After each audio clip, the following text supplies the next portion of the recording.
Attention! Les Golden Girls! Oh, oh my god! Ça va être long, ça va être très long. Asseyez-vous, posez-vous, faites-vous une tasse de café, de thé, de ce que vous voulez. Je vais vous parler de ce monument télévisuel qui est les Golden Girls. C'est la série la plus ancienne qu'on va vous pitcher pour le moment. Golden Girls, c'est parti. The Golden Girl est une sitcom de 7 saisons qui a été diffusée sur NBC. C'est une des plus grandes sitcoms de la télévision américaine. The Golden Girls, ça parle de quoi? Le pitch est très simple. C'est 4 vieilles femmes qui vivent en colocation dans une maison à Miami, en Floride. Et la série va parler de leur histoire de peine, de leur histoire de cœur, de leur travail, de leur histoire de cul, de leurs souvenirs, de leur famille, de tout ça. D'abord, il faut que je vous présente le casting. On va commencer par Betty White, qui est peut-être la plus connue aujourd'hui parce que c'est aussi la seule actrice vivante de ce casting aujourd'hui, qui est une actrice qui était déjà un peu connue avant, qui avait déjà fait du sitcom, qui était beaucoup aimée aux États-Unis et qui là interprète le rôle de Rose Nyland, cette femme complètement naïve, innocente, une gentillesse, un cœur gros comme ça, ce genre de personne mais adorable qu'on a envie qu'elle vienne nous faire un chocolat chaud quand ça va pas. Elle vient de la ville de Saint-Olaf, qui est peut-être la ville la plus stupide des États-Unis.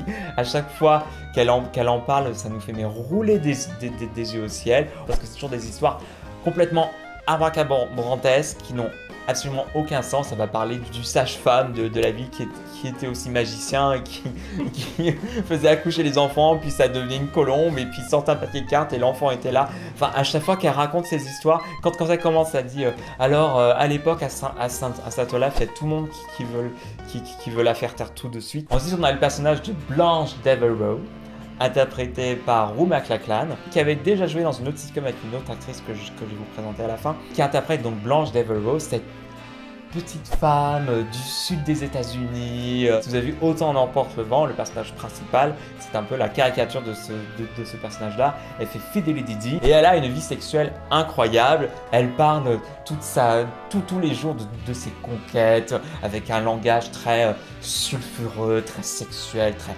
passionnée. Elle se compare à une panthère en sueur dans son lit qui a besoin de sexe et tout. Elle en peut plus et ça va exploser d'elle à chaque fois. Et donc nous avons, tout le monde se met debout, on va parler de Bea Arthur. Bea Arthur, qui c'est?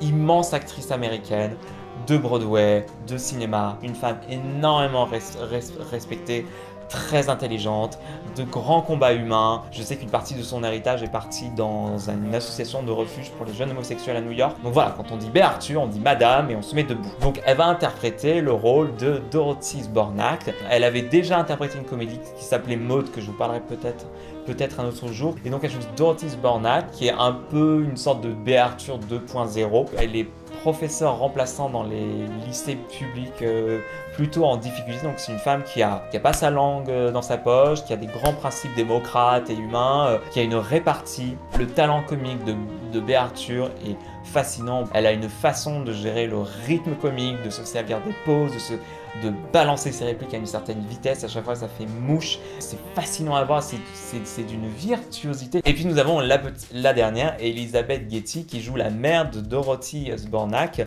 qui joue Sofia Petrillo, qui est c'est la grand-mère italienne, sicilienne. Et elle raconte à chaque fois, elle se pose, elle dit, imaginez ça, Sicile.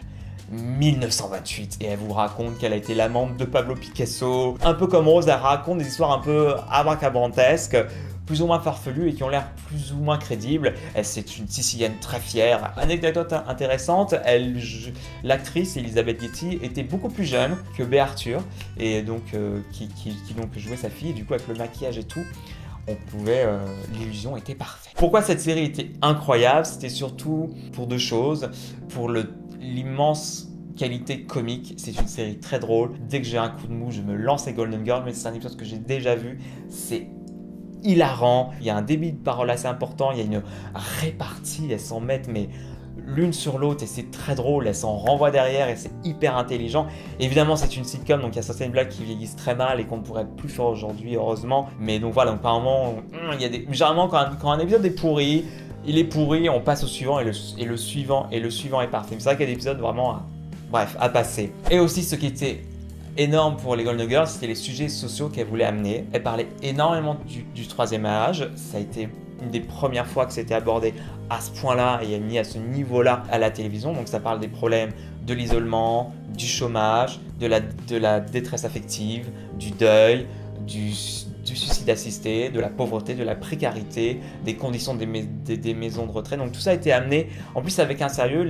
La série n'hésitait pas à se poser 5 minutes et on arrête de rire et on pleure. Il y a des épisodes très tristes et qui se terminent sur des notes mais très dures, et il n'y a même pas un rien pour un peu genre ou une petite blague pour remonter le truc. Il y a des épisodes qui se terminent genre plomb blanc, on dit un truc hyper déprimant et ça s'arrête là et générique. Donc t'es là genre ça veut parler de quoi? Ça veut parler d'homosexualité, de légalisation du cannabis, ça veut parler d'immigration, ça veut parler de plein de choses, et ça a vraiment amené ça. La série est devenue avec un grand succès, on sentait que les créateurs voulaient justement en profiter pour parler de choses importantes. Il y a un épisode sur le VIH, il y a Rose, je sais plus comment, je crois que c'est pas une transfusion, enfin il y avait un truc, elle doit faire un test VIH, et à un moment elle s'énerve et ça la déprime beaucoup, et elle en parle à Blanche, et elle s'énerve, vraiment elle pète un plomb, elle dit mais moi je suis une gentille fille, je suis une fille réglo et tout, et je suis pas une méchante, et pourquoi on me fait ça? Parce qu'elle attend ses résultats, et il y a Cogite, et Blanche l'arrête, elle lui dit mais tu arrêtes tout de suite, le VIH n'est pas une maladie de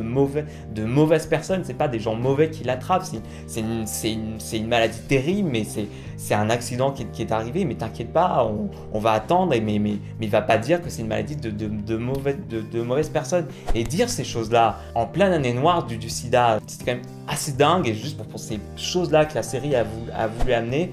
C'est pour ça que cette série est très importante, et je pense encore très très importante aujourd'hui, et elle est énormément importante pour les communautés homosexuelles aux États-Unis, parce que ce petit côté d'une population ostratrisée et qui essaye de se créer des codes, une tribu, des techniques de survie pour s'en sortir, et pour un peu, comme on est un peu exclu, comment essayer de créer des familles, des tribus, parce qu'on est un peu rejeté par plein de choses. Donc c'est des thématiques qui sont très fortes et qui font beaucoup écho dans les communautés homosexuelles. Donc c'est vraiment une série, je pense, que les gens devraient redécouvrir. C'est vraiment une série très importante que j'aime énormément, beaucoup, un talent exceptionnel d'écriture, de jeu, c'est juste une petite sitcom toute bête, parce qu'elles sont tout le temps dans leur salon et dans leur cuisine à bouffer des cheesecakes parce qu'elles n'arrivent pas à dormir à 3h du matin. Ça va peut-être très con, mais on va dire que à part Grace et Frankie, j'ai pas revu ça ailleurs vraiment. Je vous laisse là-dessus. C'est vraiment une série très importante, très forte, qui a changé beaucoup de choses, je l'espère. Et voilà, je sais pas quoi dire d'autre, je pense que j'ai beaucoup parlé. Dis le titre français qui est très naze. Ah oui, et le titre français est naze, ça s'appelle Les Craquantes. Alors oui, elles sont craquantes, elles sont mignonnes, mais ouais quoi. Donc les Golden Girls, voilà, je vous laisse là-dessus.